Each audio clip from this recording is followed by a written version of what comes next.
Assalamu alaikum warahmatullahi wabarakatuh. Kam jirtu hordoftoota fi kabajamtoota keenya jirtu bakka jiraattan bakka isin jirtan hunda nageenya jiraatu fayyaa keessanii nagaa keessanii isiniin jecha har'a wanti isinii qabadhee dhufe ammaan warraadha sabboon ta'uun jiru mana godinyaa tokko deemee jira maaliif warraadha sabboon xiqqoo yoo si dabbaree baay'ee qilleensa illee fudhadhu naan jettee godinyaan kun ada wallaan ishee bira dhufe jechuudha ajiin kaleessaanii fi haati sabboontuu fi sabboontuun baanaan daa'ima xiqqaa tokko manatti argate mucaa sodaachise akka poolisiitti ta'e jechuudha mucaan sodaa guddina waan manni gaafatu deebisaaf jechuudha rabbileen sodaatu daa'ima duudaa poolisiitti ta'e akkuma poolisiitti ta'e mucaadhaan akkam godhanii maal nyaatanii maal dhuganii akkamitti toolanii akkamitti bulanii eessa deemanii jedhee mucaa gaafachaa olee jechuudha haadha sabboontuu irraa wanta qabdu jira ajii yoo rabbi sodaate haadha sabboontuu irraa gadi bu'in ja'anii yoo ana barbaadde yoo ana ta'e ana waraqaa koonaa kenniteetta wanti walirraa qabnu jiru meeshaa tokkollee in fudhanne waan hunda siidhiisee deemeera amma maaliif dubbii barbaadan jedhaani nama ammoo namni nagaa isaatiin jiraatu nama biran gahiniin jedhaani ana irraallee umaan qabdu haadha sabboontuu irraallee umaan qabduun jedhaani kanaafuu haadha sabboontuulleen sodaachisiinii dubartii dhayettee haadha sabboontuutti roorisiiniin jedhaani amma booda haadha sabboontuulleen sodaachisiiniin jedha haadha sabboontuullee dhiisiin siin jedha ji'anillee wanti narraa qabduun jirtu wanta haadha sabboontuu irraa qabduun jirtu haadha sabboontuu faan akkam barbaade yoon ta'e bakka barbaadde illee yoo haadha sabboontuu nageessite dhimma narraan qabdu jechuudha. Ani fati kalaas oma wal biraan qabnu waan walirraan qabnu meeshaa yoo ta'e siidhiisee deemeera waan hunda siidhiisee deemeera jechuudha manas yoo ta'e siidhiisee deemeera wanta tinarraa barbaadduun jiru kanaafuu har'a qubaalleen jiru hordoftootaa fi kabajamtoota kiyyaa keessummaa faanan jira gara isaatiin sin dabarsa.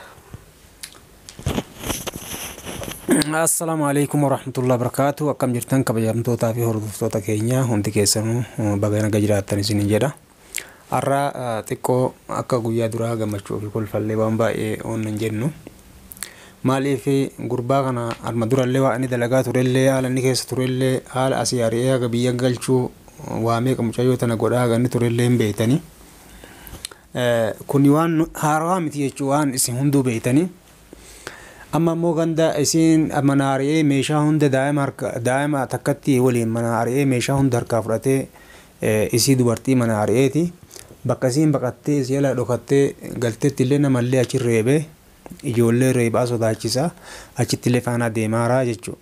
Kuni waan baay'ee fukkataa tokko dalagaaraa qaalichi kuni dhugaa mucayyoon tun baay'ee nama yaachifti. Arma durallee hiriyoota isaa waliin aga Sa'idiif Abdii fa'aallee taanee aga araarsinee biyyarraa kan inni as ari'ee biyya galcheedhe biyyarraa asitti deebisuu kennallee ni yaadattanii.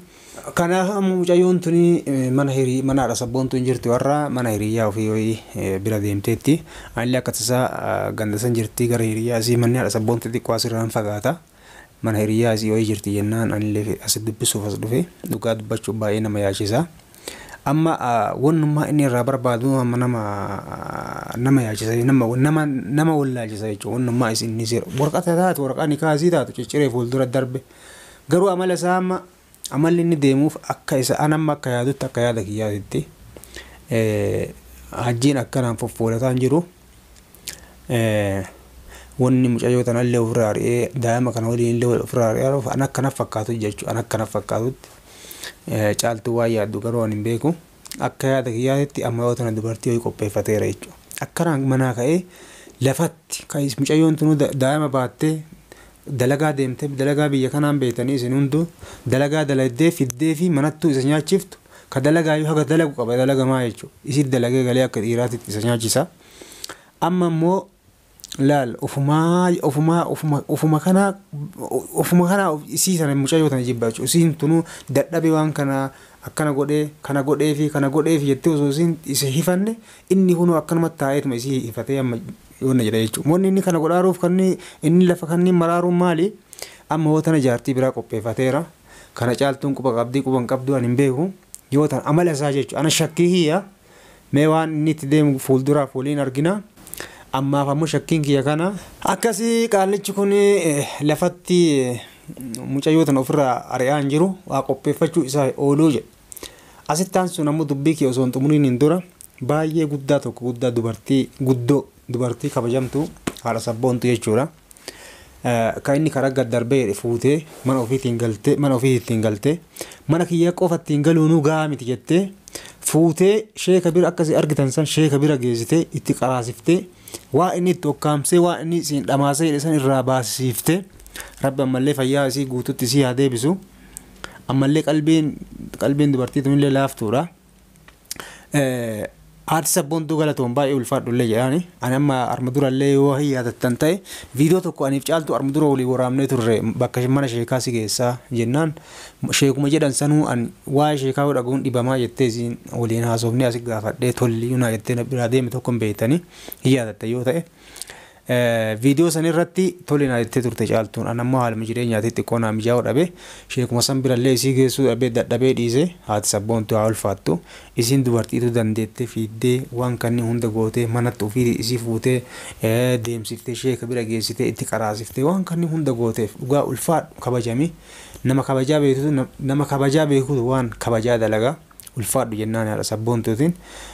Kanattaan sun ammoo dhugaa mucayyoo tana du'aayin leen dagatina gurbaan kun garuu yeroo takka 2 3 4 namni inni fiduu fi dubartii inni fuudhu hundi isaa dhiitanii biraa lixan ittuun deeban lammaffaa mucayyoo tana yeroo 3 yeroo 4 haga daa'ima waliin ulfa isii yeroo isii ulfa jirtu waa inni godhaa turellee beeytanii quba qabdanii haga miidhaa yeroo san inni irra geessaa turellee quba qabdanii.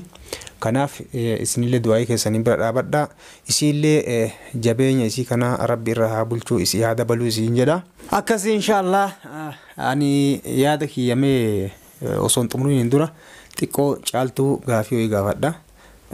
Torbee kanaati sabboontuu fuutee sheeka bira si geessitee si qaraasiftee waan jiru hunda haga sirraallee waan dhibee jiru waan inni si godhe sanillee akka sirraa bahutti si qara'anii jiranii. Achi asmee wanni haaroonni qaama kan kee irratti haa ta'u ilaalcha kan kee haa ta'u sammuu kan kee irra haa ta'u wanni ilaalchi akka duraan waa'ee sheekaa yoo dhageettu lafti si martu sanniin mee amma jijjiiramni jiru achi as maaltu jira? Galata rabbii ergasii baay'ee fayyaan kollee baay'eedha bareeda fayyaan kollee baay'ee bareeda. Anajji faana waanuma dhiyoo wal baree waggaa kana wajjin turre natti hin fakkaatu. Dhiyoodhuma kana waan torbuma kana keessa ji'uma kana keessa waan wal baree wayii natti fakkaata. Amma kana biyyatti illee galee deebi'ee waggaa dheeraa kana waliin jiraane natti hin fakkaatu garuu anuu ofin ajaa'ibsiifadha. Waggaa kana daajjiin akkanuma na gochaa ture akkanumatti na rakkisaa ture jedhee ofin ajaa'iba. Waggaa kana suma faanan ture ja'a. Ani garuu waanuma dhiyootti heerume wayii natti fakkaata. Haadha sabboontuu baay'ee galateeffadha dhugaani. Amma yaadni kan kee jaalalli isaaf qabdu haalli duraan waan inni si godhaa ture sunniin hundisaa akka waan waa si gaarrataniiti waa si xuuwisanii jechuun waan takka amma waatu akka wanni sunu si dhagamaa sitti hin dhagamne jechuun wanni sun akka waan hin beekneeti. Duraan akkuma waan hin beekne wayiiti akkasuma natti fakkaata garuu torbee kana keessa ani beeku fayyaa kootu waan hin deebi'e natti fakkaata waan naaraa dhaladhe wayii. Alhamdulillah ammallee rabbi fayyaa kan keessi yaa dabalu garuu gurbaa kanallee rabbi si yaa laaffisu. Ati mee akka inni si waa inni si godhe kana mee akkamiin laaltamee akkam jettamee miidhaan isirraan ga'ee daa'imatti waliin fuudhee si darbee ganda baatis yoonni jedhee haqate ammoo ganda namaatti galte kanallee achi dhufee si jalatti daa'imman reebuu sodaachisuu dubartii akka poolisiitti wanni ta'ee ree ganda namaatti dhaqee biyya namaatti ka jirru kunillee biyya namaatti sanittuu dhaqee dubartii ganda namaatti wanni jedhu kana mee akkamitti sitti dhagama fuulduraaf namni kun waan itti siif garaa laafee qalbiin si laaftee waan itti deebi'a qalbiin kan kee waan jettu qabdaa mee akkamiin laaltaati waan kana? Ani kan duraa durayyuu darbeera kan kanaan booda wanti itti deebi'u tokkollee hin jiru. Bishaan darbee waraabame tiire kan duraatiif hin gaabullee garuu wajjin baay'ee na azansisa baay'ee na gaddisiisa nama dhaqee manatti doorsisuun daa'ima xiqqaa akkas gochuunsaa baay'ee na azansisa jechuudha. Nama guddaa ta'ee nama mana ga'u ta'ee daa'ima akkas gochuunsaa baay'ee na azansisa jechuudha. Akka haadha sabboontuu bira hin geenye yoo viidiyoo kan arge akka haadha sabboontuu bira hin geenye jedhaan. Caaltu takkatti mee gaafii amma si gaafadhu ati daa'ima tanteetii fi nabsee tantee takkatti mana sanii baate dubartoonni arma duraallee kan inni fuudhu hundi isaanii meeshaa ati bitte irratti galaniiti malee tokko isaanii meeshaa kan dhufanii bitanii wala kan inni bitel tokko hin jiru. Meeshaa sanniin akka jirutti mana dhiistee biraa deemte meeshaa sammee deebitee fudhachuu barbaadamoo himattee fudhachuu barbaadamoo mee akkam qalbiin keessi adda akkam godhu edda. Ani meeshaa seeratti madhee seerri yoo naa kenne yoo naa kennu baate immoo meeshaa sanarraallee dhimma hin qabu sarraallee dhimma hin qabu yoo barbaade meeshaa sanallee haa fudhatu anumaa dhiisu malee. Akkuma dhageettanii caaltuun arma dura yeroo wal fuudhan jechuudha akka dhufteen meeshaa mana guuttee waan jiru hundasaa innuu hin beekanii bakka dalagaatii yoo dhaquu rafaa bakka dalagaa kaa yoo dhaquu rafaa ari'anii bakka hundaayyuu mallaqa tokko fuudhee ittiin fidu jechuudha. Isitu mallaqa fuudhaa dhufaa meeshaa manaa hundasaa bittee waa hunda televiziyoona irraa qabee haga meeshaa kushiinaa keessa jiru hundasaa bittee waa hundasaa qopheessite jechuudha. Dubartii hundisaa arma dura lakkoftanii abbaa gara 10 akkamii ka fuudhe sanniin hundasaanii jechuudha. Meeshaa caaltuun bittee irra galan hundi isaaniitu. Meeshaa takka hin binne yoo mallaqa irraa nyaate malee meeshaa takko isaa mana keessa waan jarri bitan hin jiru yoo caaltuu ari'u meeshaa kamisii irra galcha. Kanaaf caaltuu teennaa akka garaa kan keetii rabbi si alaafu siin jenna. Akkasii meeshaa kana hundasaa harkaa fudhate dhugaa dubbachuuf nullee amma isii qofa seera himadhu dhiisin jennuuni nullee waan dandeenyuun cinaa dhaabannee seeratti illee taanaan namoomaan illee taanaan yoo namni ijaarsi biyya keenyatti akkasitti nama qabee namarraa fuudhu biyya kana hin jiru. Ijaarsi biyya keenyaa seera caala nama seeraan nama dha'ee waa namarraa fuudha. Seera biyya kanaatitti akka seera biyya kanaatitti yoo dandeenye cinaa isii dhaabannee seeraan isii gargaarree akka meeshaa kana fudhattuun goona. Sanim yoo jedhame meeshaa yoo dhoggatee qaalichi illee akka malee beeytanii akka namni yaadutti miti mataa jabaata baay'ee mataa jabaata nama tiyya malee jedhu ana malee namni waa dubbatu hin jiru ana malee jedha. Kanaaf irra caalaan dubartii nama mataa jabaatu kana jaallatan na fakkaate dubartii hundi isaanii kun osoo akkanatti dubartii 20 sallabsiisuu deema.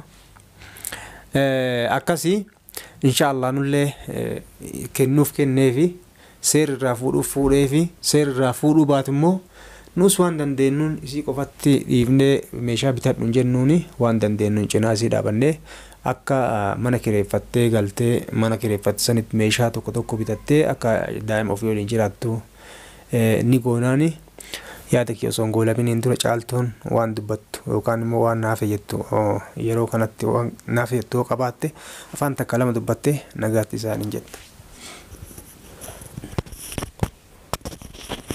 Ani wantin jechuuf barbaadu waan guddaallee miti ajjin meeshaa kiyya yoo naa kenne yoo seerri naa kennisiise ani garuu meeshaa kiyyallee miti waan hundaa miti haadhuma sabboontuu irraa akka gadi buudhu haadha sabboontuu sodaachisuu dhiisinsiin jedha ajji yoo viidiyoo kan argite jechuudha. Ani ajji waan biraatii miti durallee itti dhaadatee tureera haadha sabboontuu ishiin immoo waan inni doorsisan sodaachuu dhiiste ani ishee kabira nageessite waan hundinaa godhaa jirti. Inni durallee itti dhaadateera daa'imti dhuma ishii sana jalaa fuudhuu fi ishii dhumatti dhaadachaa jira. Kanaan malee waan biraa wanti inni sodaachisuun hin jiru jechuudha. Yoo argite viidiyoo kana irraa gadi bu'iin siin jedha ajji yoo rabbi sodaattan siin jedha waan hordoftaniif galatooma ulfaadha kabajamaa. Amma yaanni caaltuun jettu kun yoo ifa isinii ta'e ajjiin haadha sabboontuu ka sodaachisu arma durallee mucayyoo isii jalaa fudhadhee itti dhaadateera jedhanii. Nabsee namaa yoo ka fudhatanii akkuma dhaadatanii mucayyoo ka fudhatanii ilaalla. Kanaaf mucayyoo namaallee nama dubartii namaallee yoo ka viidiyoo kan ilaaltu in sodaachisinii ganda namaa dhattee mucayyoo jaartii tiyya jettee jaartii tante tiyyaa miti jettee ofirraa ariitee waraqata jechirtee ofirraa ariitee amma jaartii tiyyaa jettee wanni jala deemtu hin jiru. Kanaaf ganda namaallee dhattee ijoollee namaatiin illee namallee sodaachisinii namarraa dhaabadhu isiniin jedha dubbii isin dheeressine. Salaamu alaikum wa rahmatullahi wa barakaatuh.